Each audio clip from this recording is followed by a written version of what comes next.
Non, non, attends, tu vas où, là? Non mais t'es con, quoi? Je te dis que je me suis fait piquer! Putain, moi j'étais en train d'y arriver, là! T'as qu'à te vider les couilles tout seul!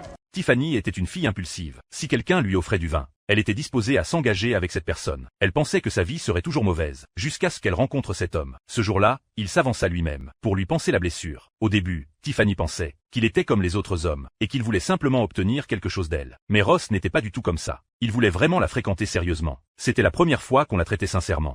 Accompagné? C'est d'accord. Ça marche. À plus tard. Arrête! Comme prévu, Tiffany et Ross se sont rapidement rapprochés. Elle pensait enfin avoir une chance de se débarrasser de son passé. Mais au moment où elle tombait amoureuse de lui, Ross lui annonça qu'il allait partir. Tiffany voulut le suivre, mais il la refusa. À ce moment-là, il partait. Elle hurla pour l'arrêter. Je t'aime, tu sais. Moi aussi je t'aime.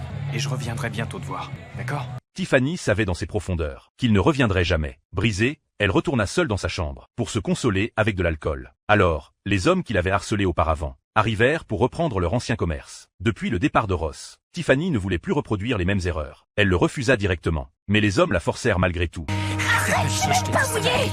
C'est pas grave. Tout son espoir s'évanouit. Elle entra et sortit sans cesse des hôpitaux. Les raillerades des infirmières la rendirent folle. Elle monta dans sa voiture et sortit une arme de chasse, pour commettre un acte qu'elle ne pourrait jamais réparer. Tiffany se sentit complètement démunie. Mais le jour du procès, un avocat de renom la contacta volontairement, promettant de plaider pour une peine plus légère en justice. L'avocat ouvrit la porte du tribunal et l'emmena à l'intérieur. La scène devant elle la stupéfit. Le tribunal était rempli de personnes la soutenant. Selon eux, Tiffany défendait simplement sa foi et sa dignité. Cela fit croire à Tiffany que même si elle allait en prison, elle continuait de se battre pour Dieu.